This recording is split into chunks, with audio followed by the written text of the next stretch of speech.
In New York, the subway is usually described as a map. Colored lines, station dots, the promise that every place is connected. But the system is not a map. It is a depth. It is layered history, built in stages, interrupted, revised, and sometimes left behind intact. There is a lower level beneath 42nd Street, below one of the busiest corridors in the country, under the bus terminal, under the passageways where feet never stop moving. It is not a rumor. It is a documented piece of infrastructure, a single platform and a single trackway that once held passenger service from September 1959 to March 1981, and then was abandoned again, functionally erased in public memory while remaining physically present. It is hard to talk about this place without beginning with the logic that created it, the independent city-owned rapid transit railroad, the IND. The IND opened its first trunk line, 8th Avenue, at midnight on September 10, 1932, the city's own system, built to compete with the private IRT and BMT, constructed with an ambition that was both municipal and ideological. It was not only about transportation, it was about control. The IND stations were built large, with mezzanines and provisions for routes that did not exist yet. In some places, concrete shells were poured for future crossings and junctions, then left unfinished when the money stopped. Those voids remain visible today as odd ceilings, misplaced columns, locked doors in what should be ordinary corridors. At 42nd Street and 8th Avenue, today's 42nd Street Port Authority bus terminal station, the IND built a station of extraordinary length. The 1932 design included something below the main downtown platform, a lower level, constructed with the station but left unused for decades. Its existence was not announced. Its purpose was not clearly recorded. Engineers and historians still argue about why it was built at all. One theory, repeated often enough to become part of the system's folklore, says the lower level was positioned to block any potential westward extension of the IRT Flushing line, the 7 train, whose bumper blocks at Times Square were said to sit close to the eastern wall of the IND's lower level. Whether this was truly spite construction or simply an artifact of competing plans, it is documented that the story persists and that the geometry between the lines is unusually tight. What matters is not the romance of the theory, but what it reveals about the era. New York built permanent concrete in the shape of an argument. In the 1930s, they did not always build for what would happen, they built to prevent what might happen. For years, the lower level remained a shell. It was not finished with tile and signage until the 1950s, and when it finally opened, it did not open as part of daily commuting life. It opened for a special train. In September 1959, the Aqueduct Racetrack Station opened in Queens, and an extra fare service, known as the Aqueduct Special, began operating from the 42nd Street lower level. The service was designed to run fast, stopping only at Hoyt-Schermerhorn streets and then using express tracks in Brooklyn to reach the Rockaway line. The lower level became a place where crowds assembled for a single purpose, then vanished again, leaving the platform empty. This is the first unease. The platform was not built for regular life. It was built to hold people temporarily, to launch them through the system as efficiently as possible, and then to return to stillness. It was a station that operated like a controlled access point, not a neighborhood stop, the kind of place that can be closed without disrupting the daily map. When the racetrack service ended in 1981, the lower level closed. It had been in passenger use for about 22 years, less than a generation. The rest of the IND around it continued, loud and bright and crowded. Above it, the station became one of the defining transfer points of the city. Below it, the lights went out. The physical layout contributes to the sense of removal. The lower level is not a normal 2-track, 2-platform arrangement. It is 1 track, 1 platform, a lopsided, almost provisional geometry. It was not designed to be a major interchange, and yet it sits beneath one of the most important crossroads in Manhattan. And then there is what happened later when the city decided to build again. To extend the 7 line west toward Hudson Yards, the tunnel alignment had to pass through the area beneath 41st Street and 42nd Street. During that project, the abandoned lower level at 42nd Street was physically cut through, bisected by new construction. The platform did not simply remain closed, it was severed. This is not symbolic language, it is literal. A new tunnel box was driven through the old station space, dividing what had been continuous into 2 disconnected halves. A photograph from a 2012 view inside the area shows the intrusion, modern concrete and geometry interrupting an older, darker architecture. This is the moment where abandoned becomes something else. Abandoned infrastructure can be reopened. Many things in the subway system have been brought back after decades, repurposed, rebuilt, relit. But when you cut a station in half with an active tunnel, you are no longer leaving it dormant. You are making a decision that it must never return. Even the language around it reflects that permanence. The lower level is described as a ghost platform that will never see train service again, not because of policy, but because of geometry. It has been made incompatible with the system that continues above it. There are other lower levels in New York, places like Bergen Street's lower level on the IND Culver Line, which saw regular service between July 1968 and August 1976, before being closed, damaged by later renovations, and then used only as a pass-through for rerouted trains. But Bergen's lower level still has a relationship to the living system. Trains sometimes run through it, and the tracks remain part of operational flexibility. The lower level at 42nd Street is different. It was not simply closed, it was cut. This documentary begins here because the story is not about a forgotten platform as trivia. It is about what it means when a city builds a space that is meant to be used briefly, then sealed, and later when the city builds through it, making the sealing permanent. If you stand on the downtown platform today, you cannot see the lower level. It cannot be seen from the active platform above. The access points, stairways, and escalators were once visible in the station's circulation, but over time they were enclosed and rearranged, and the cross-under routes that once required passengers to go down toward the lower level were closed off as less safe. This matters because it changes how people remember. The subway teaches memory through repetition. You remember what you see every day. Anything outside that repetition becomes unreal, even if it is physically present. And yet, the lower level has never been removed. It remains inside the station's body like an unused organ, surrounded by vibration, threaded by cables and signal lines, breathing the same dust. When trains pass through nearby tunnels, the sound is not a single roar. It is layered, rolling steel above, reverberation below, the periodic strike of expansion joints, the faint electrical whine that seems to come from the walls themselves. In a system as old as the IND, that noise is a form of continuity. It makes the abandoned spaces feel less like ruins and more like sealed rooms in an occupied building. The official record gives dates and purposes. It does not describe the emotional consequence of building places that must not return, but the consequence exists. It is in the way workers talk about the lower levels as there, not as gone. It is in the way the system maintains locked doors that lead nowhere a passenger is allowed to go. It is in the architecture of prevention.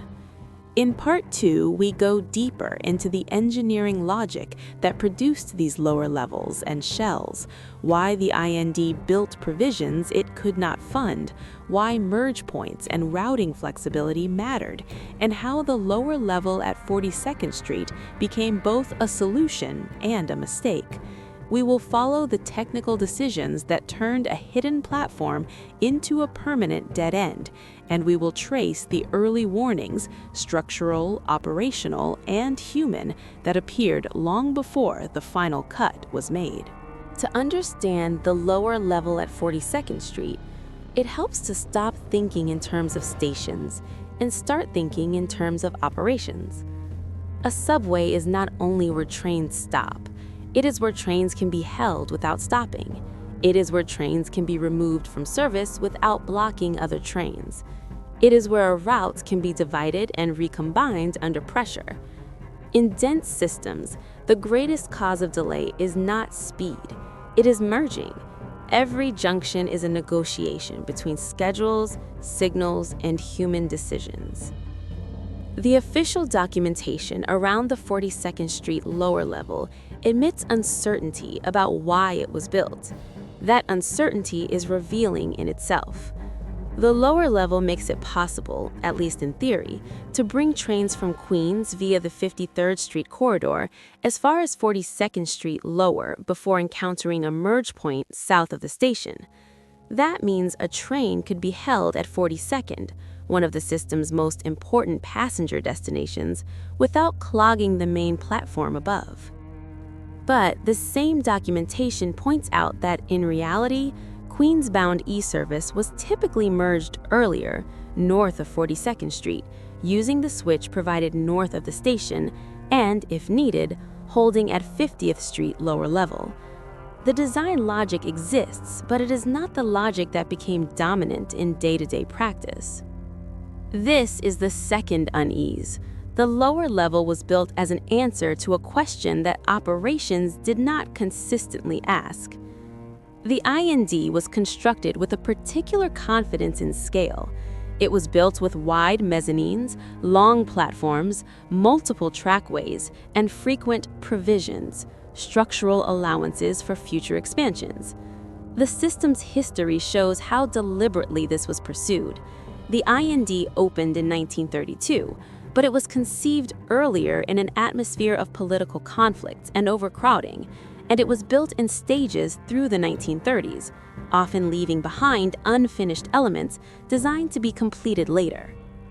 Then, in 1929, the Board of Transportation announced an ambitious second system, a further wave of routes meant to serve neighborhoods that had never seen subway service. The timing was catastrophic. It was announced only weeks before the stock market crash. Within a few years, the financial structure that could have supported it collapsed. Yet, small parts of that second system were still built. Station shells at 4 crossing points, constructed only as far as the original line's excavation limits allowed, left as bare concrete and steel, and tended to be finished later. Those shells still exist today, at the 2nd Avenue station on the IND's 6th Avenue line, at East Broadway, at Broadway on the Crosstown line in Brooklyn above the live station, and at Utica Avenue on Fulton Street. These aren't myths, they are visible in the architecture. Unusual ceiling voids, heavy column lines marking where tracks were meant to run, locked doors with peepholes into short, dead tunnels that stop after 15 feet at a wall of solid concrete. The IND built an entire vocabulary of future into its structure. The lower level at 42nd Street belongs to that vocabulary, even if it is not officially categorized as a second system remnant. It is a provision that became an artifact. And when provisions become artifacts, they become hazards. Not always in the obvious way, but in how they complicate maintenance, access, and human behavior. By the 1950s, when the 42nd Street lower level was finally finished with tile and signage, the subway was already a different system from what the IND's planners had imagined. The Rockaway line had been brought into the subway system in 1956 after the city acquired a former Long Island Railroad line. That acquisition created the opportunity for special services like the Aqueduct racetrack trains that would use the lower level as a dedicated origin point. Those trains were a kind of operational exception: extra fare, limited stops, a clear passenger population, a route designed to move quickly through Brooklyn and into Queens.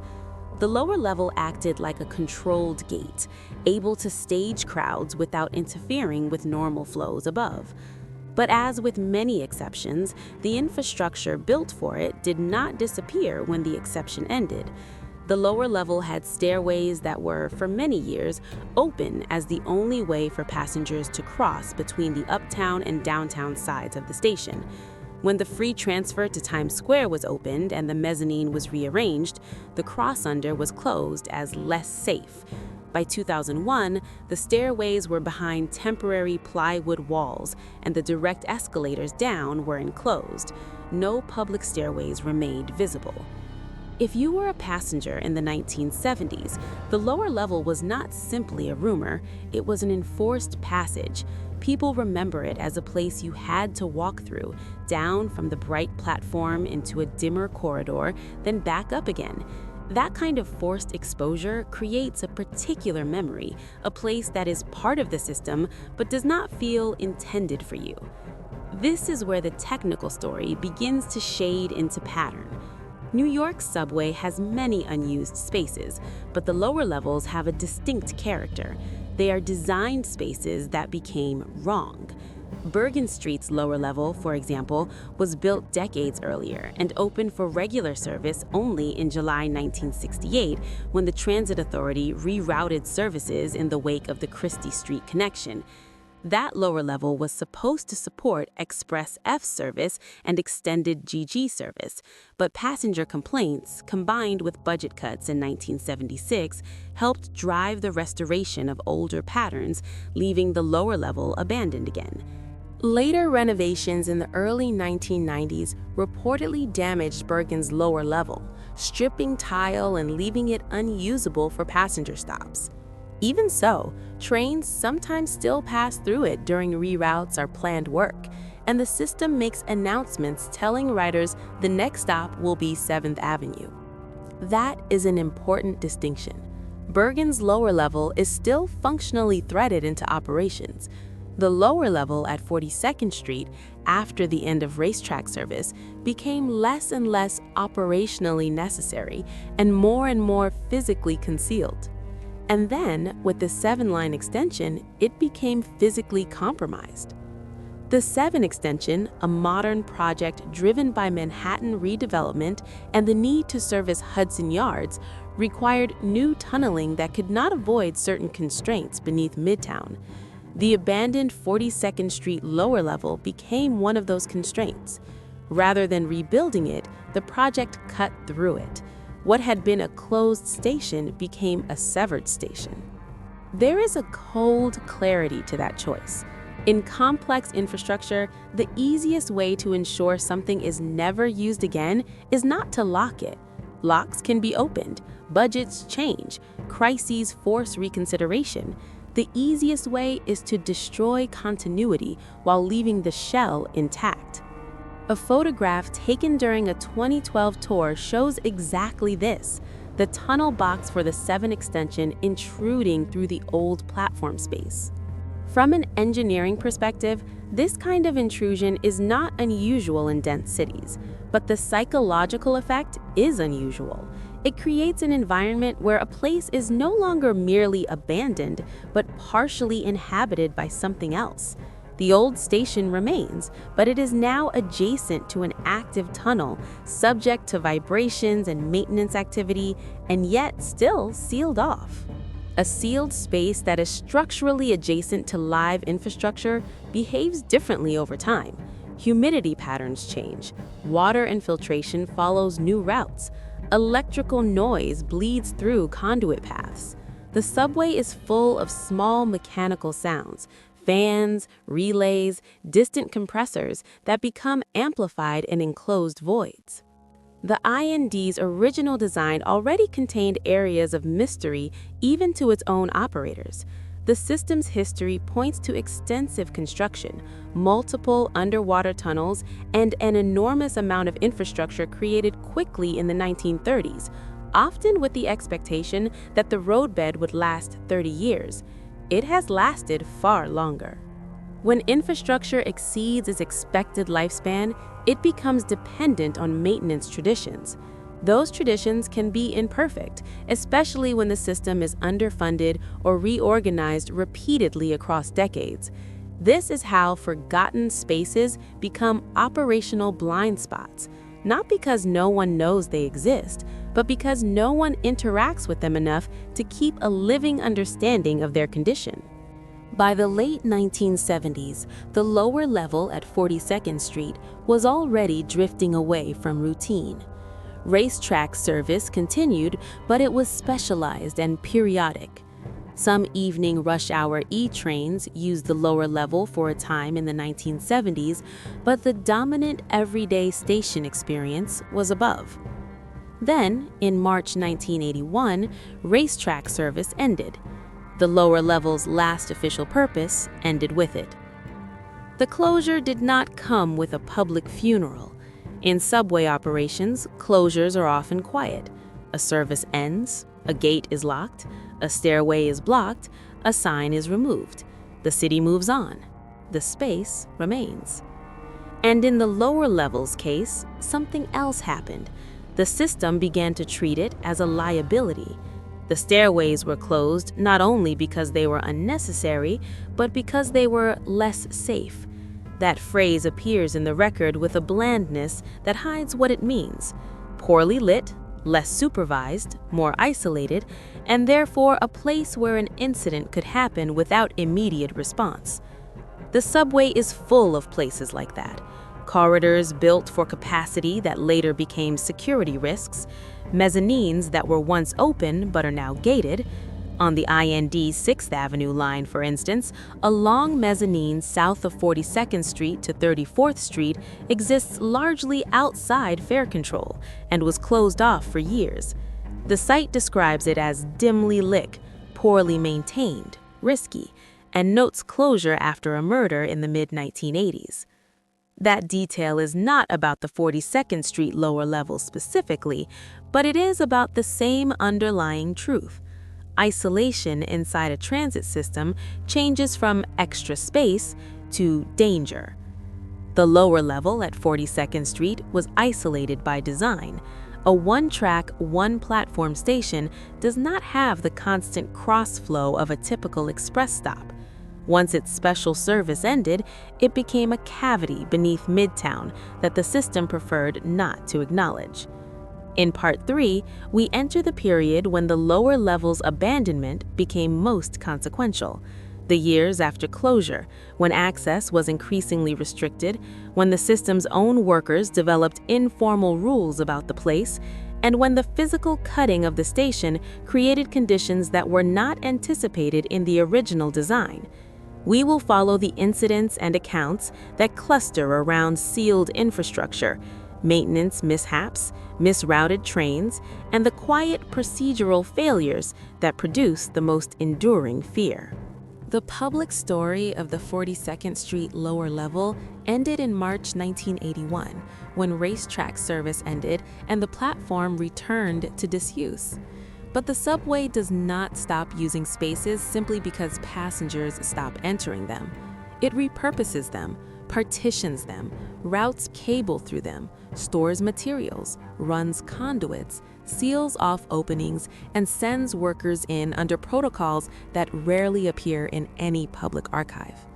What changed after 1981 was not only the platform's function, it was its relationship to attention. In the decades that followed, the station above grew more crowded. Transfers between the IND, the IRT, and the Port Authority bus terminal intensified. The visible station became a place of constant movement. The lower level became a place where movement happened only when something was wrong or when maintenance required it. That is when patterns begin, not supernatural patterns, but institutional ones. The subway develops quiet rules that exist alongside official rules. Who is willing to go where, how long a task is expected to take, which doors are avoided unless necessary, which areas are checked in pairs. A lower-level platform that cannot be seen from the active platform above is structurally prone to becoming one of these quiet rule places. The record states plainly that the 42nd Street lower level is below the downtown open platform and can't be seen from there. That simple fact changes how isolation is felt. It is not only out of service, it is out of sight while still within the footprint of one of the busiest nodes in the city. The same record notes how access was gradually concealed: stairways behind plywood walls, escalators enclosed, and no public stairways remaining visible. Sealing a space does not erase it, it changes how it decays. Air circulation becomes irregular, dust accumulates differently, moisture lingers. A sealed station becomes an interior environment. The city has many such environments, but few sit directly beneath a place like 42nd Street, where vibration and electrical load never fully ease. In the 1990s and early 2000s, the lower level became an object of urban exploration fascination, but those accounts, by their nature, are not the records that matter most. The records that matter are operational: where routing is possible, where trackways connect, and what happens when modern construction intersects old voids. That intersection came with the 7-line extension. The extension to Hudson Yards, driven by redevelopment and a long-deferred westward push, required new tunneling under Midtown. In the process, the abandoned lower level at 42nd Street was cut through. A tunnel box for the new 7 alignment physically bisected the old platform. A 2012 photo shows the result: the old platform space split by modern concrete infrastructure, the old geometry interrupted by a clean-edged intrusion. This is the point at which the lower level became something more complicated than a closed station. It became an interface between eras of construction, an abandoned cavity partially converted into a structural passage for an active line.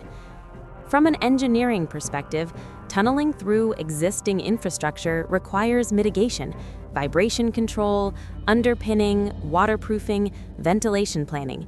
But mitigation assumes that the older structure is understood as a whole. When a structure is abandoned and partially undocumented in operational memory, it is treated less like a station and more like an obstacle. The consequence is not dramatic, it is procedural. And procedural failures are where the subway's deepest horror tends to form.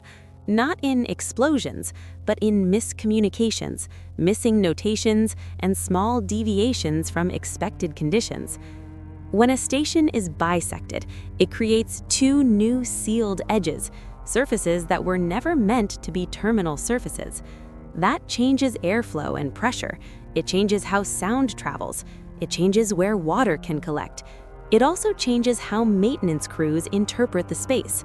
What was once the lower level becomes the west side remnant and the east side remnant, 2 places that no longer connect, each with different access constraints. This is where the disturbing accounts begin, not because they are unbelievable, but because they are the kind of thing that happens in any complex industrial system once enough years pass. One account comes from a signal maintainer who described the first time he was sent down after the extension work had progressed far enough that the new tunnel walls were in place. He expected the old platform. What he found instead was a familiar station geometry abruptly ending at a smooth barrier. The platform edge, where it had once continued into shadow, ended in a vertical face of new concrete with a different temperature to the touch. He said the air near that face moved differently, thin, constant drafts, as if the station were breathing through seams it never had before. In any other context, such a description might be treated as imagination. In a subway, it is simply physics: pressure differentials caused by active tunnels adjacent to sealed voids. But the effect on a person is not physics. It is the knowledge that you are standing in a place that used to be continuous, now severed by an active line that you can hear but cannot see. The officials described the lower level as a ghost platform and note that trains would soon begin to pass through the abandoned space more literally than the IND's builders ever intended. That line reads like commentary, but it is accurate. Once the 7 extension cut through, train movement began occurring through what had been a platform void. The lower level was no longer merely under the system, it was part of the system's new circulation, in a way that could not be reversed. The darkest period, in the sense of human experience, is not the 1930s construction era or the 1959 opening.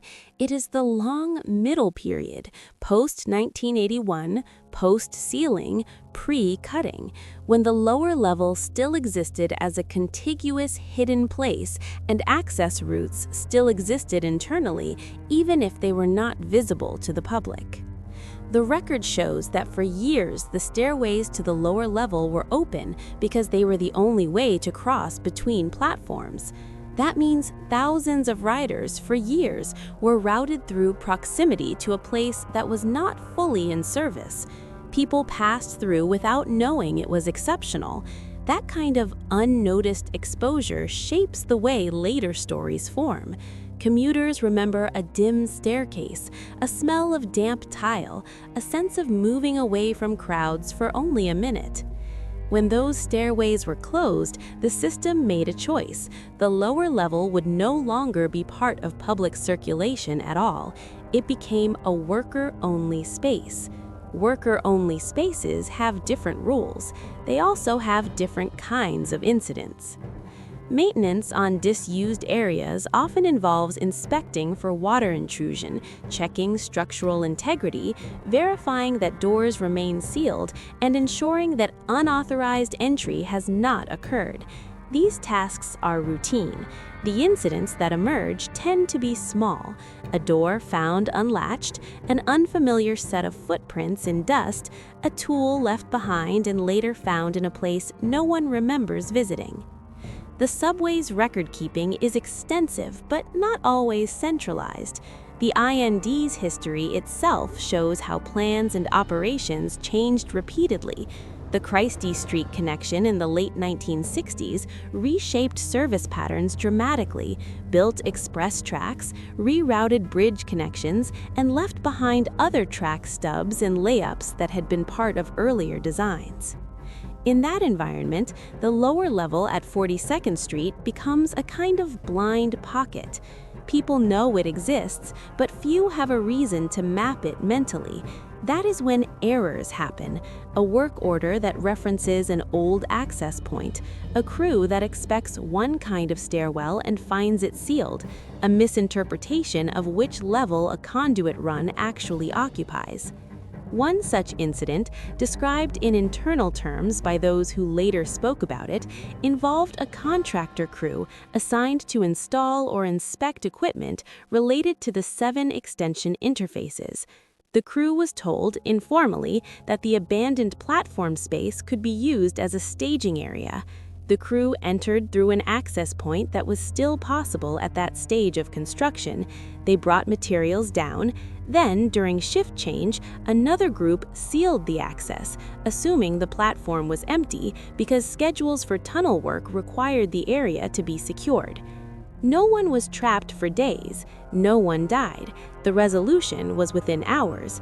But the crew described the same phenomenon. Once the door closed, the ambient sound changed.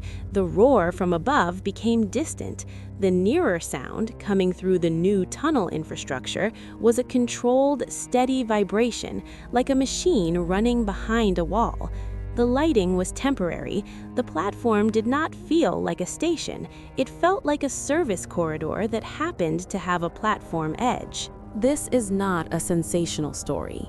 It is a normal mistake in a complicated work environment, but it reveals what is disturbing about sealed infrastructure.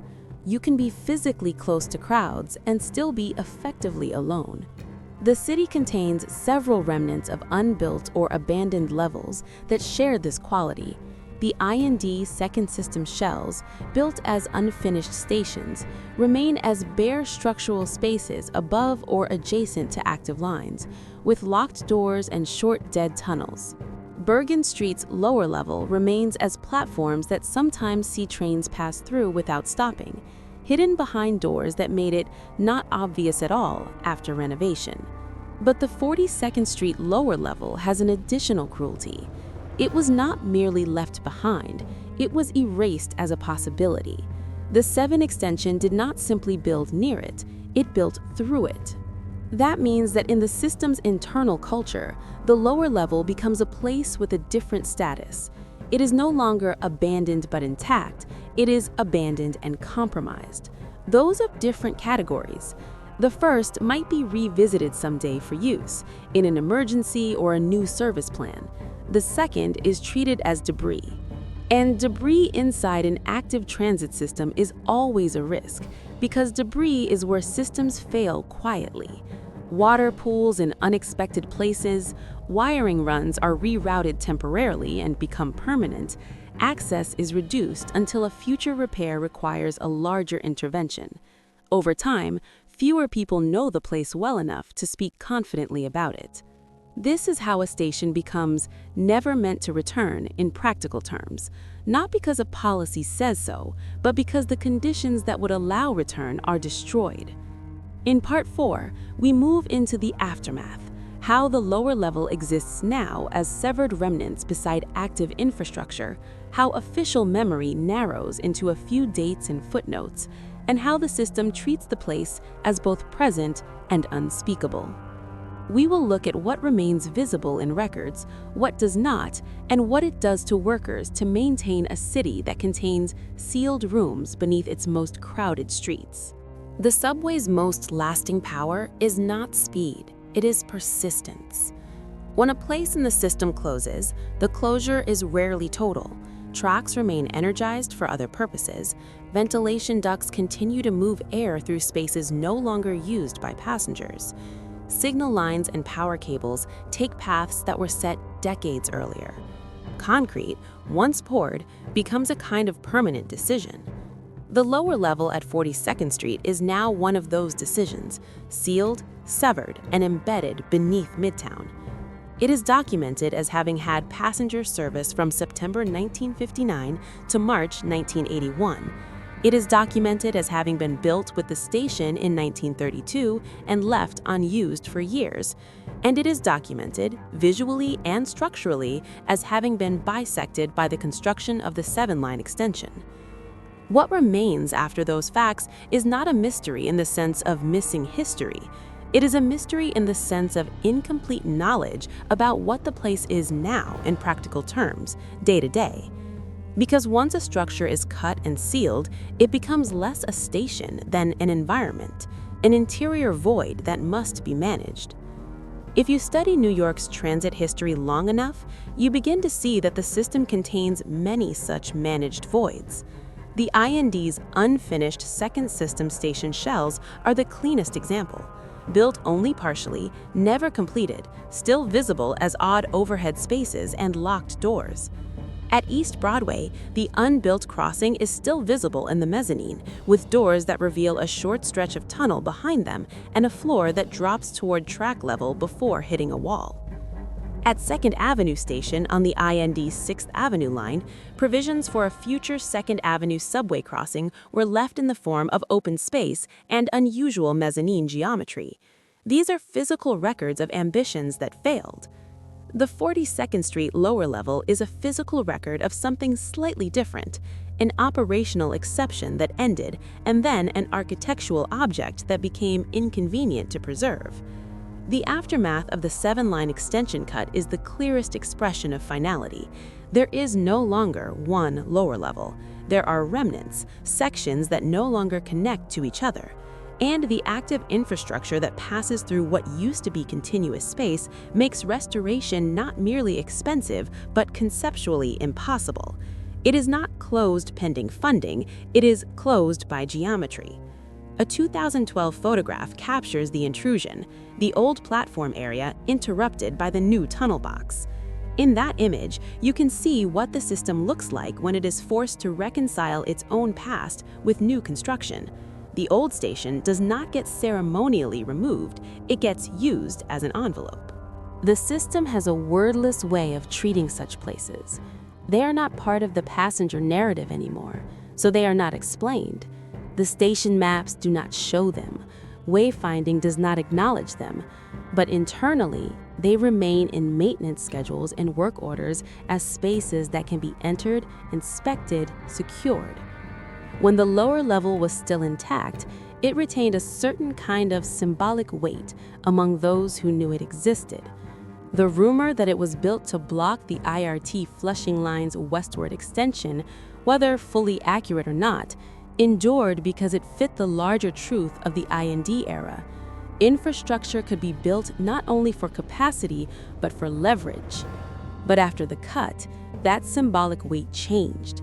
The lower level became evidence of something else, that the city is willing to destroy an older provision to build a new one, even when the older provision is itself a part of history. This is not unique to 42nd Street. Bergen Street's lower level on the IND Culver Line was damaged by renovation work in the early 1990s. Tile removed, access made less obvious, and passenger service made impractical. Yet Bergen's lower level continues to be used as an occasional routing path. Trains sometimes pass through without stopping, and the system makes announcements warning riders that the next stop will be 7th Avenue. That kind of occasional reuse keeps a space alive in institutional memory. The lower level at 42nd Street, by contrast, moved in the opposite direction, from occasional public use to full closure to physical severance. Each step reduced the number of people who could form a lived memory of the place. In a transit system, lived memory matters. It is how workers learn the system's exceptions. Diagrams and manuals matter, but familiarity, knowing what a corridor smells like, where water tends to pool after rain, which door sticks in winter, is how people avoid small errors that become serious ones. When spaces like the 42nd Street lower level disappear from lived experience, they don't vanish entirely. They become abstract. They become something you know exists, but don't know well enough to trust. That is when a place begins to generate anxiety. It is also when records become selective. The historical record that survives publicly is clean. Opening date, passenger service period, purpose, closure. The story of the racetrack service is preserved clearly, opened to serve special extra fare trains to Aqueduct, stopping only at Hoyt-Schermerhorn, ending in 1981. The story of the later cut is preserved as part of the 7 extension's impact. But what does not survive publicly are the mundane details that define what the place is now, how it is ventilated, what equipment is stored there, what access points exist for crews, how inspections are performed on a structure that has been interrupted by a newer tunnel. This absence is normal. Transit agencies rarely publish detailed operational use of sealed spaces for security and liability reasons. But it creates the specific kind of ambiguity that feels disturbing in a city built on invisible infrastructure. The lower level is there, but the public has no sanctioned way to know how there it is. In the last decade, New York's transit construction has repeatedly involved threading new projects through old layers. The 63rd Street Tunnel, for example, was designed with 2 levels, the upper for subway and the lower for the Long Island Railroad, built with bell mouths for future use, and later tied into the East Side Access Project that brought LIRR trains to Grand Central Madison. That project history makes clear how New York builds in layers, sometimes leaving entire track levels unused for decades before bringing them online. The contrast with 42nd Street is striking. The city can leave a structure dormant and later revive it if the structure remains continuous and compatible. But if a structure is cut, it becomes something different. It becomes a fossil embedded in a living body. This is where the psychological presence becomes lasting, not because people see it, but because they sense the system's layered incompleteness. Workers who spend years in the subway develop a different perception of Manhattan. They can walk above a corridor and picture the track alignment beneath. They can stand at a platform edge and infer what lies behind a wall, a utility chase, a layup track, a sealed stairwell, a passageway that used to be open. At 42nd Street, many of those workers know there is a lower level. Fewer know what state it is in now. Some have seen photographs from before the cut, when the platform was intact. Some have seen images of the tunnel box after the cut. The knowledge becomes fragmented, just like the station. Fragmented knowledge creates a particular kind of dread. Not panic, not fantasy, dread that comes from recognizing that the system you rely on is not fully knowable, even to those who maintain it. That the subway is not one coherent machine, but a sequence of machines built inside each other. The city's older layers were built with assumptions that no longer apply. The IND's early planners built oversized stations and provisions for expansions that would not come, assuming growth patterns and funding structures that collapsed under the Depression and later crises. Those provisions still shape the system's geometry today. A station shell above Broadway on the G line in Brooklyn, a void at East Broadway, a crossing space at 2nd Avenue Station, and other remnants that sit near daily life without ever being part of it.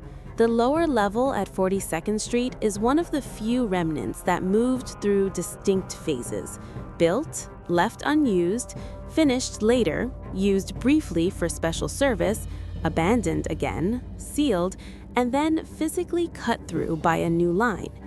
In the end, "never meant to return" is not a slogan.